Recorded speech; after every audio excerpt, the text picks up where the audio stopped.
Made my point at the top of the show. I felt he got robbed. I'm not going to mince words about it, but he had a very good attitude about it. Let's go to Chaz Skelly now on Skype. There he is. Hey, Chaz, how are you, buddy? I'm not doing too bad. How are you doing? Good. How are you feeling 48 hours after that terrible, terrible referee intervention? I feel good, man. I mean, it is what it is. Everybody's human. You know, a guy made a mistake. He had an opportunity to fix his mistake, and he didn't go back and fix it, which is upsetting. But it is what it is. You know, I'm healthy, and I'm not hurt. Bobby's not hurt. We both got through the fight healthy, and that's, what more can you ask for? So I got a bunch of questions about this. Number one, what did Bobby say to you when you guys were in the octagon together? I can't really remember. I think he just kind of said, sorry, ended that way. I can't really remember exactly what he said. All right. Yeah, you were talking to his corner too. Were you trying to explain how you were feeling in that moment or something?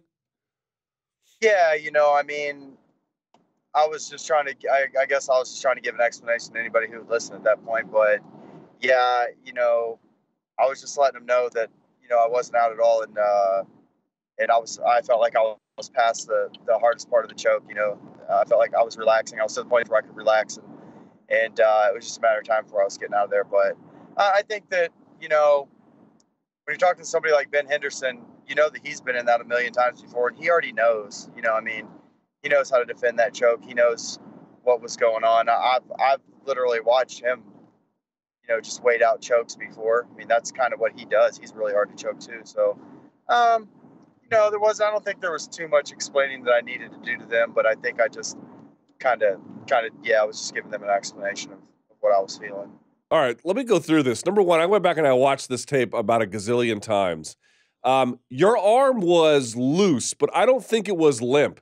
So for me, the initial arm test, he didn't get that right to begin with. It was relaxed, but your arm wasn't flopping side to side like a dead fish. There was still some life pumping through it. Do you agree or no? Oh, yeah. Well, he didn't do a test at all. When he grabbed my arm, he came in to stop the fight. I mean, he wasn't checking to see if I was conscious or unconscious. He was stopping the fight. I was relaxed there at that point. And when you're watching it and you watch it, it's like super slow-mo. I mean, of course, I'm relaxed. I'm not tensed up, so he grabs my arm and he shakes it. My arm's going to shake. I mean, what do you want from me? I don't know. I just was relaxed. Okay. I went back and I watched as well. He said your eyes were fluttering.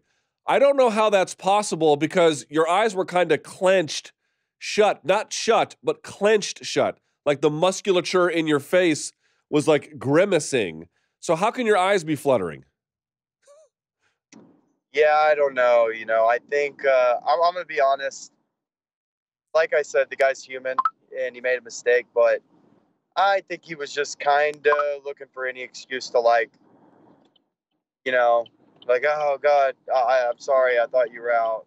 I thought I saw your eyes fluttering, and then go back and look at the thing and say, but look, I thought, your arm looks like it's limp. Well, he didn't think that when it was live.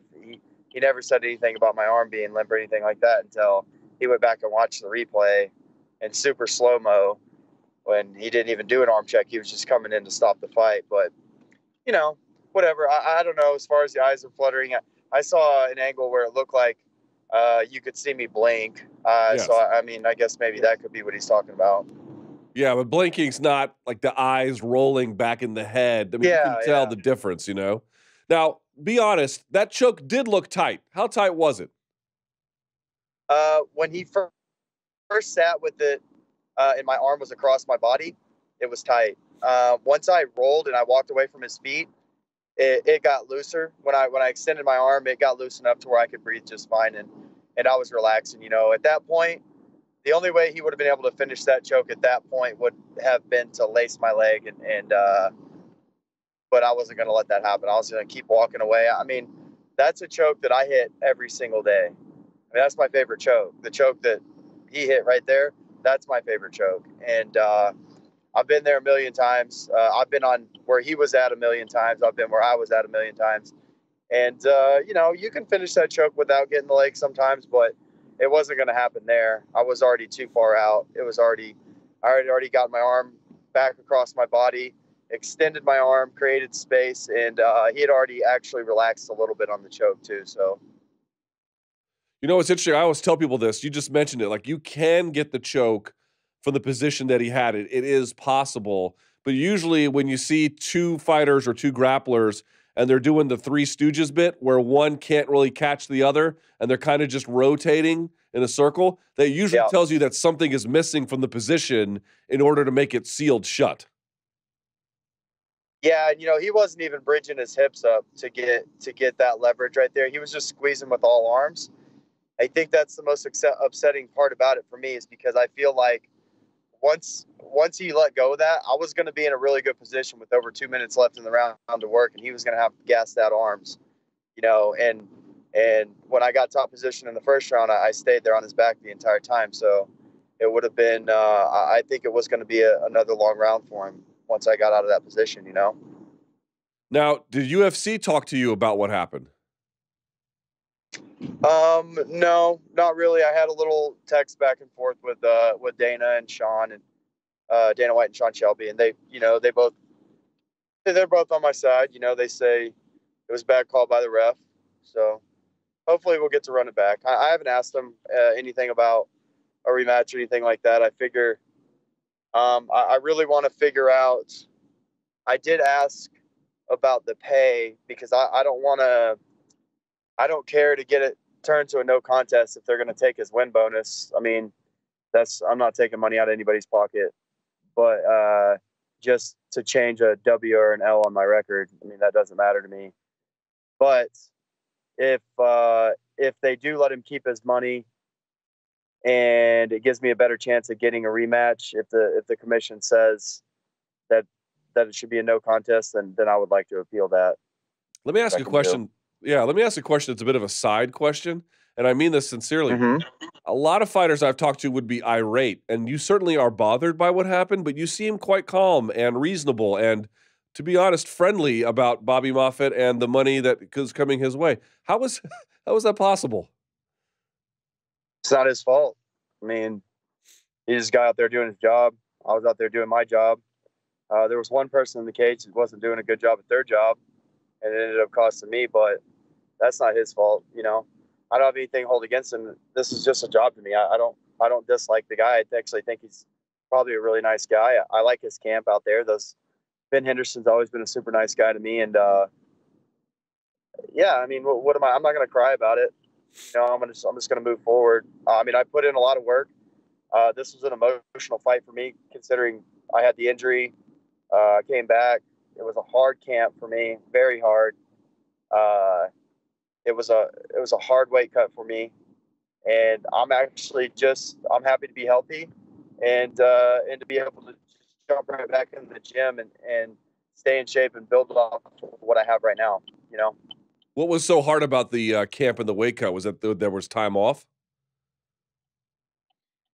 Yeah, I just my body didn't respond well to the camp initially. I was having a hard time staying in the gym. I got sick, probably.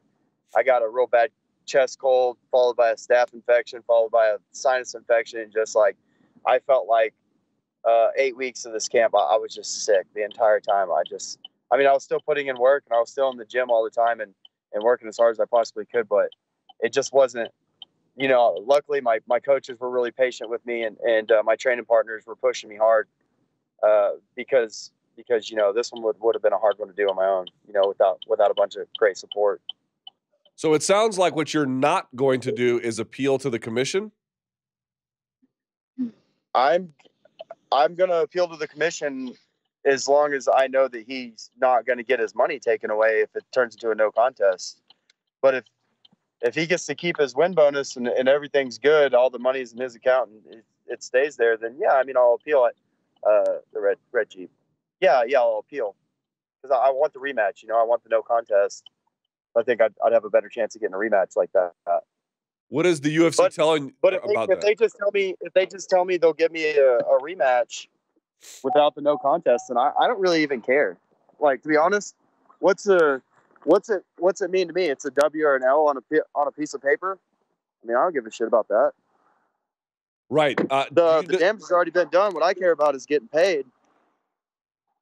Fair enough. Now, I'm not getting paid. I'm not going to get paid, so it doesn't matter. Right. Well, your win bonus anyway. When do you think you're supposed to hear? Like, what's the next step here? Where are you? Oh, I'm sorry. I'm getting out of an Uber right now. I'm still in. Can you see me? Yeah, you're Can good. you even see me? Yeah. I just got out of an Uber. I'm in Denver. I'm picking up my rental car. We went out last night and had fun, so I'm picking up my rental car, and we're gonna go get some food. Right on. I won't keep you too much longer. What did you do last night? That was so fun. You get hammered?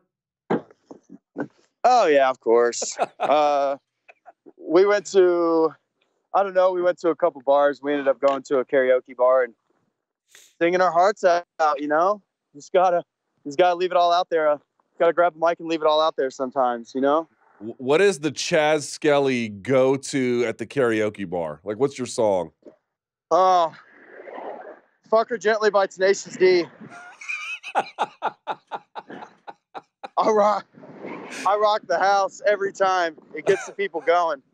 You know what I mean? I can only imagine. And the drink of choice is what? What's a Chaz Skelly go-to? Well, to be honest with you, I'm a beer drinker. Okay. But if you're talking about just I like to try all different beers, and Denver's a great place for that. I mean, there's all kinds of microbreweries and stuff.